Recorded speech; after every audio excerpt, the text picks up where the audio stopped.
Welcome back, guys. Welcome back. Sorry about that. I'm not gonna complain. I had a lovely week, right? This is the first from the weeks I've started that I'm having a break in transmission. Okay, so I'm back to building the playlist today for you guys. I don't have the patience to hang around, but for those of you who have that patience, welcome back to Omega Live with JJ, Women Without Borders. So I was giving you the story about the 15-year-old boy who drowned in the Manchester River. So I was quoting the mother. Um, she says basically every parent warned them children about that river because it coming like down there, it's haunted. Raheem can't swim and he went out into the deep part. Raheem was the eldest of Carty's three children. She described him as her first love, the one who caught her heart, and the one who has now left a permanent void inside. He was a good boy. Him give him little trouble like teenage boys do, but he was manageable. He was friendly, willing to help people, and he loved football. My 3 year old son doesn't fully understand what has happened, but my 6 year old is traumatized, crying and shaking, she added. When I heard that my son drowned, I started to cry instantly. But I did not believe until I saw his body by the riverside. I don't know how I reached back up to him. And most God pushed me up, she said. Rahim's grandmother was in a dazed state when the cleaner visited the shop where our grandson spent much of his days. She was looking forward to seeing him return to school, start and complete fifth form, and graduate. But instead, she'll be helping with funeral arrangements. She said the entire community has been in a state of shock as Rahim was loved and respected by many. Sincere prayers and condolences for the Carty family, Natalie Carty in particular, and other families, relatives, and friends.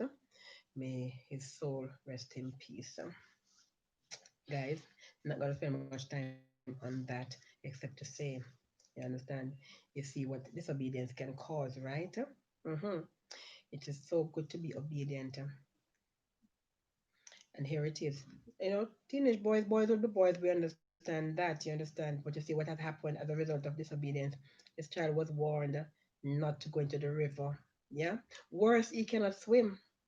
So that's as if he is a swimmer and went into the river, but he can't swim. So what are you doing in the river in the first place? You can't even swim. And plus, this river is a river that has claimed many lives, including, as you heard, a previous high school student, the student from Homewood High School. Hmm? I know it was claimed as a high school student. He attended high school in Trelawney. Yeah. Ah. And we have to pray for our young people, guys. We have to pray for our teenagers. We're losing too many of our teenagers. We need to pray for them. We really need to pray for them. We're losing too many of them, guys. Seriously speaking. Yeah. Okay. And continuing with the news. Continuing with the news. So here's an interesting one. The Amber Group, after dipping into its coffers for millions of dollars to establish the Jump COVID-19 website and mobile app, has turned its attention to developing technology to help with monitoring the increased number of people expected to be home quarantined with the recent opening of the country's borders. The Jam COVID-19 website and mobile app were developed through collaboration between the government and the Amber Group to provide an easy to use centralized source for all COVID-19 related information and services. This includes a self reporting and monitoring portal, latest data and statistics on COVID 19, direct links to emergency services, knowledge resources on COVID 19, and a controlled re entry immigration section that allows Jamaicans stranded overseas to apply for authorization to return to the country. Founder and CEO of Amber Group, Dashon Savadia, told the Jamaica Observer that when the novel coronavirus pandemic started, the company began exploring how it could contribute to Jamaica's fight against the threat. At the Amber Group, our entire strength is technology. We have Amber Connect, which is our vehicle tracking and fleet management solution. We also have Amber Innovations, which is a software development company, and we have more than 200 developers working for us in house. We have so many technology products, so contributing through technology was the right fit for us to give back to our country, added Savadia. I don't like putting a price on charity, but if we look at the value of the entire product, it would easily exceed 400,000 US dollars, he said, which is approximately $57 million.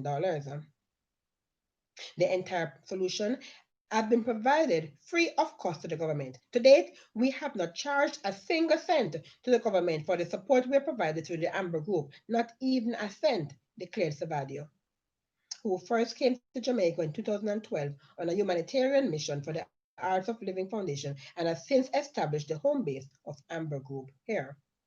For me, for me, it is not just about doing something for the government of Jamaica. It's about doing something for our society so that we can move out of this crisis faster. At present, the government is using geofencing technology through telephones to check if the quarantined person is in the location where they are slated to be.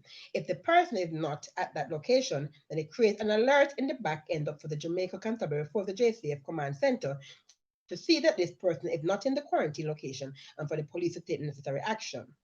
This is a second layer built into it that is called video checking, which means that a few times a day at random times, the person who is at home quarantined would get a notification on their app with a 4-digit code. Once they get the notification, they need to do a video check-in.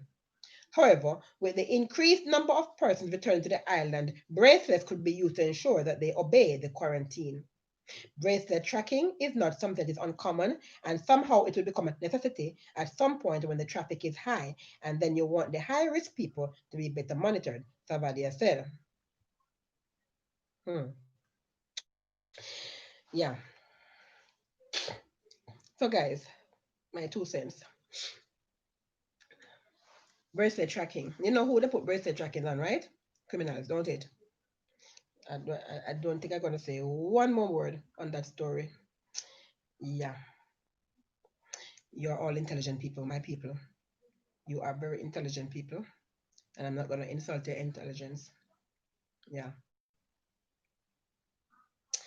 Um, Meanwhile, according to the Minister of Foreign Affairs and Foreign Trade, the Honorable Senator Kamina Johnson Smith, she's asking Jamaicans overseas to listen to her voice note on June 1st to 14, on the June 1st to 14th phase of the government's controlled reentry program, because she hopes it will clear up some of the questions that have been asked and are being asked by the diaspora.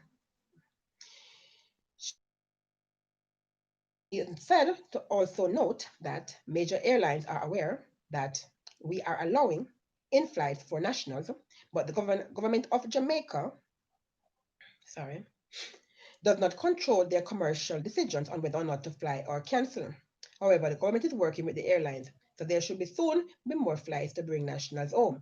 At the moment, the Prime Minister has said that there will be 2 flights per day, one in the morning, one in the evening, for to take persons back home. And until June 14th, the Prime Minister has also said for the 900 plus Jamaicans in the Caribbean, there will also be a midday flight to take those persons home. Okay. Yeah. To be continued, guys. It's a continuing, it's an ever ongoing story. Yeah. And there's so much that one can say about this. Yeah. But I want to get to another story that I want to comment on. So let me move forward. So, the Jamaica Progressive Party, the JPP, has applied to the Electoral Commission of Jamaica, the ECJ, to be registered as Jamaica's fourth political party. The Kingston based group, led by Gilbert Alexander Edwards, applied for registration on May 28, 2020.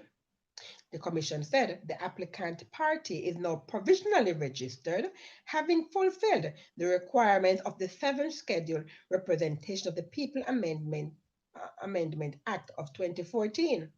The party's slogan is "A Prosperous Jamaica for All," and its identifying colors are gray, purple, purple and lavender.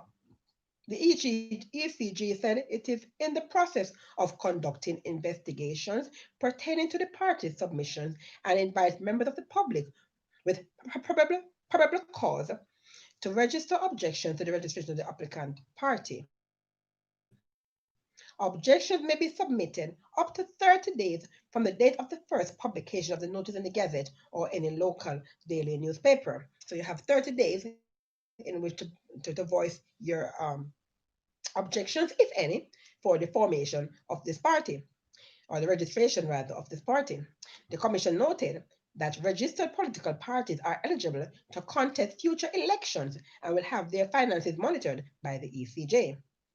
Now, I was fortunate or privileged enough last year, September, to receive a copy of their manifesto.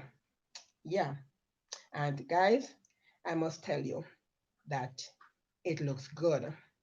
I mean, when I say look good, I'm saying it looks very, very good. So good that I'm saying that if they're able to pull off what they say they are planning to do, guys, if they're able to, it's going to change. It's going to change the landscape of politics in Jamaica as we know it. I'm telling you. And let me tell you something, guys. This is my comment I want to make. Oh my God. Because of COVID-19 and all that has been going on, what would have normally been a very important milestone and an important news went fell through the cracks, so to speak, right? And so I didn't even get a chance to say back then when it happened. Congratulations to Mr. Benjamin Netanyahu, the Israeli Prime Minister. Yeah, one of my favorite prime ministers actually. Yeah, he was elected for the fifth term, guys. He's a 5 times prime minister of Israel. Yeah, Benjamin Netanyahu. hmm And the reason I bring it up because Israel is um oh, congratulations, Bibi. Shalom. Yeah. Um Israel is one of those countries that have a multi-party system. You know, Jamaica, we have been so comfortable, guys, with this two-party system. And this two-party system has not done us well, as you will have noticed for those of you who have been around from 1962 until now, when we got our independence. You would have recognized by now that this two-party system has not served us well. You understand? hmm and so here it is now that we have in Jamaica potentially 4 parties, right? Here's my thing. Here's what I'm saying. We need to get away from this idea of this two-party system.